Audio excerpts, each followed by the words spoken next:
12번을 한번 볼게요. 올해 타로카드 제가 12번입니다. 보시면 어떤가요? 꽁꽁 묶여가지고 아무것도 못하는 그림 보이십니까? 제가 22년도가 정예카드 11번이었고요. 이제 23년도가 12번 매달린 사람으로 이제 움직입니다. 그림을 봐도 무언가가 답답해 보이지 않나요? 맞습니다. 12번은 매달린 사람이란 건 뭐냐면요. 알지만 아무것도 할 수가 없는 때를 말하기도 해요. 그 말은 다시 풀어 설명하면 어저께 했던 거 오늘 해야 되고 오늘 한 거 내일도 해야 되는 한 해가 됩니다. 저 다른 걸 아무것도 할 수가 없어요. 그래서 12번에 해당하시는 분들은 낙담할 게 아니고요. 사실은 오히려 한 해는 열심히 공부하고 열심히 방송하고 열심히 타로 관련된 영상 찍고 책 쓰고 해야 되는 한 해가 될 것 같아요. 그 얘기는 뭐냐면 12번은요 사실은 내가 지금 어디에 와 있고 어느 선에 있고 어디까지 일을 해야 되고 어떤 사람을 만나야 되고 어떤 걸 해야 되는지를 잘 알고 있어요. 알고 있지만 이거를 다른 사람들로 인해서 전진을 위해서 이보 후퇴하는 개념이라고 이해를 하시면 됩니다. 휴식과 재충전은 아니고요. 휴식할 수도 없고 재충전할 수도 없어요. 보세요. 아무것도 할 수 없게 팔이 묶여 있죠. 다리도 묶여 있답니다. 이 얘기는 뭐냐면 쉬거나 재충전이 아니라 계속 새로운 생각과 새로운 관점과 그 다음에 새로운 모멘텀을 만들어야 되는데 올 한 해를 써야 돼요. 이 얘기는 뭐냐면요. 매달려 있으나 제일 자유로운 거는 사고예요. 그러니까 생각하는 머리, 생각하는 마음, 그 다음에 생각할 수 있는 모든 자유로움은 열려있기 때문에 이때는 모든 컨텐츠와 아이디어와 관련된 부분들을 쏟아낼 수 있는 아주 절호의 기회에 해당하기도 합니다. 그래서 매달린 사람의 직업군에서 이렇게 작가라든지 이런 부분들을 하시는 분들은 이런 기간이 꼭 필요해요. 왜냐면 사회적으로 사람들과 계속 무언가를 만난다는 것보다는 이때에는 완전히 새로운 부분들을 갈무리를 해야 되고요. 새로운 것들을 계속 만들어내는 과정의 사색의 기간이라고 이해를 하시면 됩니다. 그래서 15번이라고 해서 매달려 있다고 낙담하실 게 아니고 그림처럼 그렇지 않습니다. 이때는 오히려 내가 성장할 수 있는 발판이 될 수 있는 한 해이기 때문에요.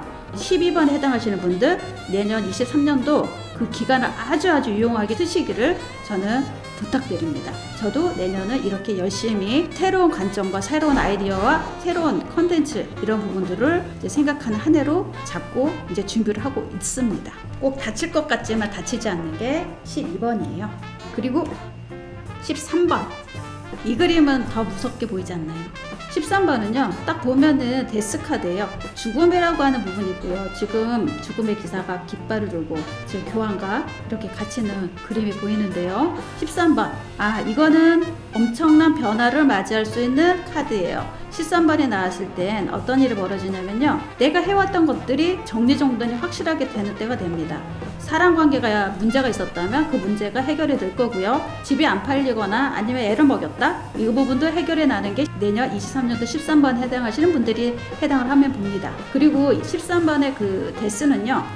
새로운 세상으로 가기 위해서 하나는 끝을 내고 정리를 하고 없애야 된다는 부분이 있어요. 진짜 중요한 거는 없앤다는 개념 중에 이런 게 있잖아요. 사람이 생사를 나눴을 때 영육이 나뉘는 것처럼 영육이 나뉜다는 건 새로 돌아갈 수 없다는 부분이 있어요. 내가 정리한 부분은 이제 진짜로 마무리되고 끝이 된다는 의미가 됩니다. 그래서 그 끝을 통해서 새로운 시작을 하는 게 13번 데스 카드에 해당을 하거든요. 그래서 내년 13번에 해당하시는 분 어떻게 보면 굉장히 좋은 기회의 한 해가 되실 겁니다. 굉장히 힘들었던 일들이 계속 진행 중이셨다면 그 부분들이 전부 다 마무리되고 끝이 나고요. 완전히 새롭게 이제는 올라서는 좋은 일로 햇빛이 드는 빛이 들어오는 곳으로 향한다는 뜻이 될 것이고요.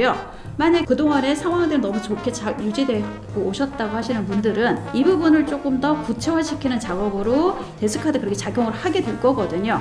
그렇다는 거는 법적이라든지 이런 부분들을 전부 다 정리정돈을 잘 하신다면 이거 계속 유지가 되겠죠. 법적이라고 하는 부분들 말씀드린 이유는요. 데스카드는 하나를 끝이 낸다는 의미가 있어서 예전에 해왔던 계약들을 다시 재수정을 해서 가지고 간다던가 이러한 부분들도 이 안에 있기 때문에 말씀을 드린 거고요. 그래서 13번에 해당하시는 분들은 기존과는 다른 정말 새로운 환경이나 새로운 영역이나 새로운 사람과 만나지고 그 환경으로 유지될 것이다. 이렇게 보시면 됩니다. 14번은요 절제 카드예요. 그래서 23년에 한 해 카드가 14번이 왔다. 보세요. 아까 전에 12번과 13번 데스를 지나서 이제 절제 카드 14번이 왔는데요. 23년도가 절제라는 건 말 그대로 절제라는 의미가 있습니다. 잘 보시면 절제는 나의 감정적인 부분도 조절을 해야 될 필요가 있을 것이고, 감정과 이성이라는 부분에 있어서요, 이 부분들을 어떻게 조율을 제대로 할 것이냐는 거예요. 특히 지금 그림에서처럼 발을 하나는 육지에 대고 하나는 물에 대고 있잖아요. 물에 대고 있다는 감정의 표현이 엄청나게 크다는 걸 의미를 하는데, 23년도의 삶의 패턴들이 나의 감정이라든지 나의 생각에 따른 감정들인 거예요. 확인되지 않은, 이성적으로 판단되지 않은 부분들이 발현이 된다고 한다면 그건 굉장히 큰 문제를 일으킬 수 있으니, 이 14번의 절제 카드에서는요, 항상 생각을 하고 이성적으로 판단을 좀 더 해서 말을 하고 행동으로 옮겨라 라는 부분이 있습니다. 특히 대인관계에 있어서는 그런 부분이 필요하고요. 그 다음에 일을 하거나 사업을 확장할 때도 마찬가지입니다. 조금 더 신중하게 알아보셔야 되고요. 또 하나는 정보라든지 이런 부분들도 차근차근히 다 알아봐야만 된다는 부분들이 있으니, 14번 절제 카드에 해당하신 분들은 모든 것들을 스텝 바이 스텝 하셔야 됩니다. 순서대로. 그리고 마음이 앞서서 마음의 기분에 따라서 먼저 대답을 해주거나 하시면 안 된다는 거를 기억을 꼭 하시고요. 특히 사업 제안이라든지 이런 일이 들어왔을 때는 절대 먼저 오케이 하시면 안 되고요. 모든 걸 다 알아보시고 정보 작업을 다 하신 다음에 확인된 작업만 오케이 하시면 문제가 없겠습니다. 그래서 특히 절제 카드는요, 지금의 모든 일들이요, 사업, 일, 결혼이 되었든 연애, 공부가, 이런 모든 분야에서요, 중심을 잡지 않으면 그 다음에 올 때에 많이 힘들어집니다. 그래서 절제 카드 14번이 왔을 때는요, 모든 것을 정상대로 스텝 바이 스텝 하시고, 그 다음에 무리해서 하시면 안 됩니다. 욕심내셔도 안 됩니다. 적당하게 나의 분수에 맞게, 나의 실력에 맞게, 나의 건강 상태에 맞게, 나의 체력에 맞게 유지하시는 게 관건이 되는 한 해가 된다고 말씀을 드릴 수 있겠습니다.